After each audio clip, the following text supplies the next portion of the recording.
মহাদেবের দিব্যি খেয়ে আমি এই কথা বলছি। আজ যে শব্দগুলো আপনারা শুনতে চলেছেন তা সাধারণ শব্দের সীমানা ছাড়িয়ে অনেক মর্ধবে। এগুলো নিছক শব্দ নয়, এগুলো হলো গণবার্তা, একটি সতর্কবাণী যা বাতাসের মতো নিঃশব্দে বয়ে চলে কিন্তু পাহাড়কেও নাড়িয়ে দেয়। এটি আপনাকে ভয় দেখানোর জন্য তৈরি হয়নি, বরং জাগানোর জন্য তৈরি হয়েছে। আপনার ঘুমিয়ে থাকা স্বপ্নগুলোকে, আপনার ক্লান্ত হৃদয়কে এবং আপনার ভেতরে চাপা পড়ে থাকা সেই আগুনকে, যা বছরের পর বছর ধরে নিভে আছে বলে মনে হচ্ছে। যদি এই মুহূর্তে এই আওয়াজ আপনার কানে পৌঁছায়, তবে বুঝে নিন এটি কোনো সমাপতন বা কাকতালীয় ঘটনা নয়। এই ভিডিওটি এমনিতেই আপনার স্ক্রিনে ভেসে ওঠেনি। মহাবিশ্ব বা ব্রহ্মাণ্ড এটিকে আপনার চলার পথে এনে দিয়েছে। যেমন কোনো পুরনো বন্ধু দূর থেকে চিৎকার করে ডাকে যে সময় এসে গেছে, আর ঘুমিও না। এটি সেই মুহূর্ত যখন ব্রহ্মাণ্ড শেষবারের মতো ইঙ্গিত দিচ্ছে। একটি শেষ ডাক, প্রদীপের শেষ শিখা। এরপরে হয়তো জীবনের চক্র ভেঙে নতুন দিক মিলবে, অথবা সেই পুরনো শিকল আপনাকে টেনে ধরবে, সেই একই পুনরাবৃত্তি, সেই একই ক্লান্তি।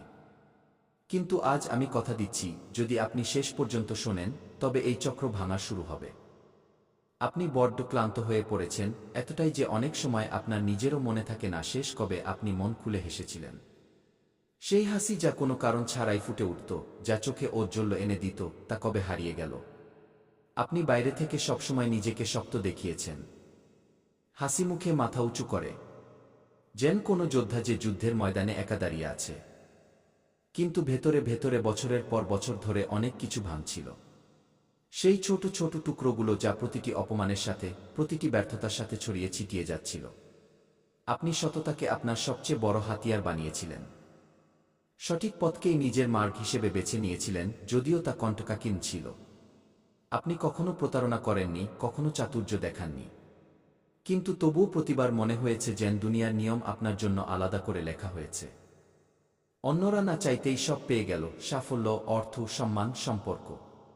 যেন কোনো জাদুর কাঠি তাদের জন্য সবকিছু সহজ করে দিয়েছিল।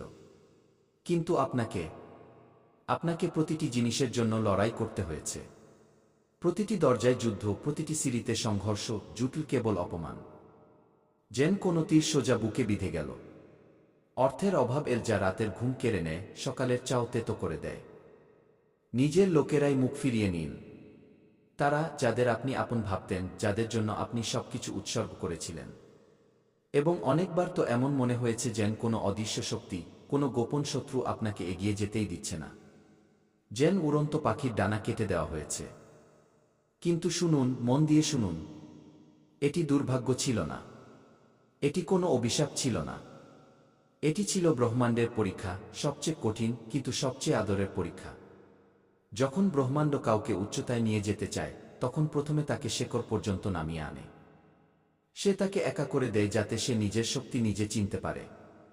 সে তার বিশ্বাস ভাঙে যাতে নতুন বিশ্বাস তৈরি হতে পারে।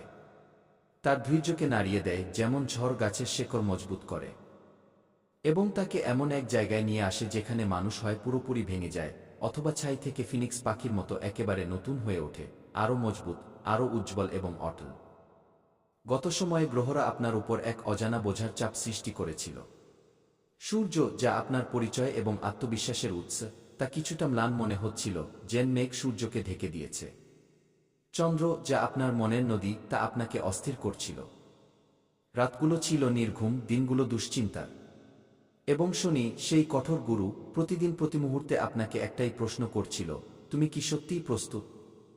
সেই কারণেই কাজ হতে হতে আটকে যেত, যেন নদী বালিতে আটকে গেছে। টাকা আসতে আসতে আটকে যেত, যেন কোনো দরজা শেষ তালাটিতে বন্ধ হয়ে গেল। মানুষ হঠাৎ বদলে যেত। সেই বন্ধুরা যারা কাঁধে হাত রাখত, সেই সম্পর্কগুলো যা মজবুত মনে হতো, সব এক ঝটকায় উড়ে যেত। কিন্তু এখন শুনুন, এখন ভারসাম্য নড়ে গেছে। গ্রহদের চাল চুপিসারে বদলে গেছে। কোনো ঢোল বাজেনি, কোনো ঘোষণার শোরগোল হয়নি, কোনো আতশবাজি ফাটেনি। কিন্তু আপনার অন্তরের গভীরে কিছু একটা জেগে উঠেছে। একটি ছোট্ট স্ফুলিঙ্গ যা আগে অস্পষ্ট ছিল, এখন তা স্পষ্ট বলছে। আপনি হয়তো অনুভব করেছেন, ইদানিং মন অদ্ভুতভাবে ভারী থাকছে। যেন কোনো পুরনো বোঝা হালকা হচ্ছে, কিন্তু জায়গাটি খালি হয়ে গেছে। কখনো অকারণে অস্থিরতা, যেন কোনো ঝড় আসতে চলেছে। আবার কখনো হঠাৎ গভীর শান্তি, যেন সমুদ্র শান্ত হয়ে গেছে। এটি বিভ্রান্তি নয় বন্ধু, এটি পরিবর্তনের পদধ্বনি। সেই হালকা খসখস শব্দ যা জঙ্গলে ঝড়ের আগে শোনা যায়। অনেকেই এই মোড়ে এসে ভুল করে। তারা এই সংকেতগুলোকে অবহেলা করে, ভাবে যে এগুলো এমনিই হচ্ছে। আর পরে যখন সবকিছু বদলে যায় তারা আফসোস করে, ইস, যদি সেই সময় বুঝে নিতাম। ইস, যদি সেই স্ফুলিঙ্গে হাওয়া দিতাম। আমি আপনাকে সেই ভুল থেকেই বাঁচাতে এসেছি। এখন থামুন, শ্বাস নিন এবং মন দিয়ে শুনুন, কারণ এই অংশটি খুব সংবেদনশীল। যেন কাচের ফুল যা ছুলেই ভেঙে যেতে পারে। এই সময়ে পরিবর্তনের এই ঢেউয়ে কিছু মানুষ খুব মিষ্টি সেজে আপনার আশেপাশে আসবে। তারা প্রশংসার ফুলের মালা পরাবে, যা শুনতে তো সুন্দর লাগবে কিন্তু তা শিকড় কেটে দেওয়ার মতো হবে। তারা পরামর্শ দেবে যেন কোনো জ্ঞানী গুরু, কিন্তু সেই পরামর্শ আপনার পথ ঘুরিয়ে দেওয়ার জন্য হবে। তারা আপনার প্রতি সহানুভূতির নাটক করবে, চোখের জল ফেলবে, কাঁধ এগিয়ে দেবে। কিন্তু মনে রাখবেন, ঈর্ষা সবসময় হাসি মুখেই আসে।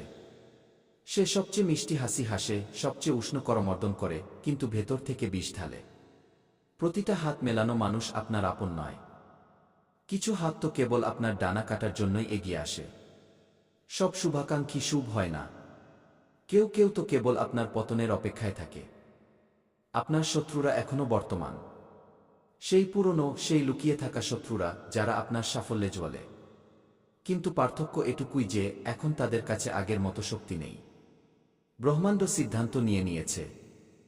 যেন কোনো বিচারক হাতুড়ি ঠুকে রায় দিলেন, ভারসাম্য আর আগের মতো থাকবে না, বদলে যাবে। যারা আপনাকে ছোট করেছিল, যেন কেউ কাদায় লুটোপুটি খাচ্ছে। যারা আপনার নীরবতাকে দুর্বলতা ভেবে ঠাট্টা করেছিল। যারা আপনার পিঠ পিছে খেলা খেলেছিল, চাকুর মতো নিঃশব্দে বিঁধেছিল, সত্য এখন ধীরে ধীরে সামনে আসবে। পেঁয়াজের খোসার মতো এক একটি স্তর খুলতে থাকবে এবং প্রতিটি স্তরে একটি মিথ্যা, একটি প্রতারণা বেরিয়ে আসবে। কিন্তু শুনুন, এবং এটি খুব জরুরি কথা, এটি হৃদয়ে গেঁথে নিন। যদি আপনি এই সময়ে প্রতিশোধের ভাবনা মনে পুষে রাখেন, যদি মনে হয় এখন আমার পালা, এবার আমি দেখিয়ে দেব, তবে সেই ভাবনাই আপনার অলৌকিক ঘটনার পথে সবচেয়ে বড় পাথর হয়ে দাঁড়াবে। সেই পাথর যা নদীকে আটকে দেবে, স্বপ্নকে পিষে ফেলবে। ন্যায় বিচার করা আপনার কাজ নয়। ন্যায় বিচার মহাদেব করবেন। মহাদেবের শৈলী এটাই। তিনি ত্রিশূল ওঠান সঠিক সময়ে, সঠিক জায়গায় এবং সঠিক তীব্রতায়। তার আঘাত কখনো তাড়াহুড়োর নয়, সর্বদা ন্যায়পরায়ণ। আপনাকে শুধু নিজের শক্তি বা ঊর্জাকে স্বচ্ছ রাখতে হবে। যেমন কোনো নদী যা পরিষ্কার জল নিয়ে বয়, আবর্জনাকে নিজেই ভাসিয়ে নিয়ে যায়। এখন এখানে একটি অত্যন্ত গভীর রহস্য আছে, যা আমি কেবল তাদেরই বলছি যারা শেষ পর্যন্ত শুনছেন, যারা এই বার্তাটিকে নিজের করে নিয়েছেন। আগামী সময়ে আপনার জীবনে একটি ঘটনা ঘটবে। এমন ঘটনা যা বাইরে থেকে খুব সাধারণ মনে হবে, হয়তো একটি অজানা ফোন কল, একটি পুরনো চিঠি, কাকতালীয়ভাবে পাওয়া একটি বই বা ছোট্ট কোনো সাক্ষাৎ। মানুষ বলবে, এতে বিশেষ কি আছে? এত সাধারণ। কিন্তু সেই মুহূর্ত, সেই ছোট মোড়টি আপনার ভবিষ্যতের পুরো দিক নির্ধারণ করবে। যেমন কোনো বীজ মাটিতে পড়ে, বাইরে থেকে তুচ্ছ, কিন্তু ভেতরে একটি বিশাল বৃক্ষ হওয়ার ক্ষমতা রাখে। অনেকেই এখানে ভুল করে, কারণ তারা অলৌকিকতাকে সবসময় শোরগোলের সাথে আসতে দেখতে চায়। আতশবাজি, হাততালি, ভিড়। কিন্তু সত্য হলো, সবচেয়ে বড় অলৌকিক ঘটনা খুব শান্তিতে আসে। যেমন সূর্যোদয়, যা নিঃশব্দে ঘটে। সেই সময় আপনার ভেতরে দুটি আওয়াজ প্রতিধ্বনিত হবে। প্রথম আওয়াজটি তীব্র হবে, ভীতিপ্রদ। বলবে, আগেও বিশ্বাস করেছিলি, আগেও আঘাত পেয়েছিস, এখন কেন ঝুঁকি নিবি? সেই আওয়াজ পুরনো ক্ষতের কথা, ব্যর্থতার কথা মনে করাবে। কিন্তু দ্বিতীয় আওয়াজটি হবে খুব ধীর, খুব কোমল, কিন্তু স্পষ্ট এবং মজবুত। বলবে, এখান থেকেই এগিয়ে যেতে হবে। এটাই পথ। যে ওই দ্বিতীয় আওয়াজটি শুনে নেয়, যে সেটিকে বেছে নেয়, সেই ইতিহাস গড়ে, সেই নিজের গল্প নিজে লেখে, অন্যদের দ্বারা লেখা গল্প নয়। এখন এই সময়ে মৌনতাই আপনার সবচেয়ে বড় ঢাল। মৌনতা নয়, নীরবতা, সেই নীরবতা যা শক্তিশালী হয়। সব কথায় প্রতিক্রিয়া দেখাবেন না। প্রতিটি শব্দকে তীরের মতো ছুঁড়বেন না। সবাইকে সবকিছু বলে দেবেন না। নিজের স্বপ্নগুলোকে, নিজের পরিকল্পনাগুলোকে বুকে আগলে রাখুন। বড় পরিবর্তন গোপনীয়তা দাবি করে। যেমন কোনো বীজ অন্ধকারের ভেতরেই অঙ্কুরিত হয়।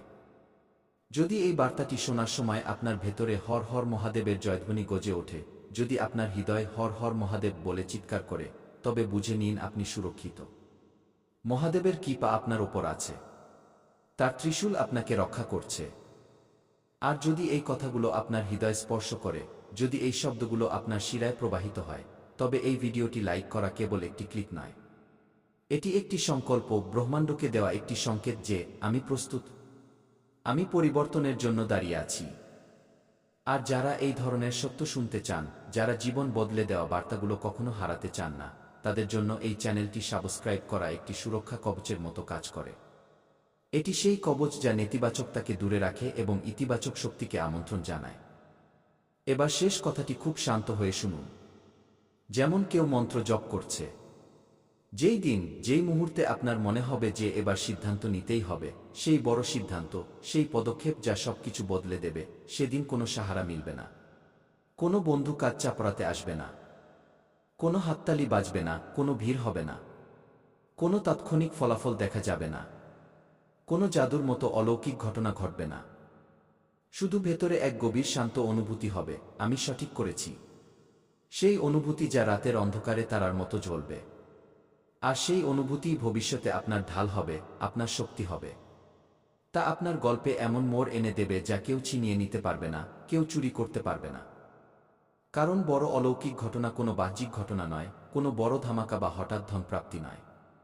বড় অলৌকিক ঘটনা হলো সেই সিদ্ধান্ত যা আপনি তখন নেন যখন সবকিছু আপনাকে থামানোর চেষ্টা করছে, যখন দুনিয়া বলছে না, কিন্তু আপনার হৃদয় বলছে হ্যাঁ।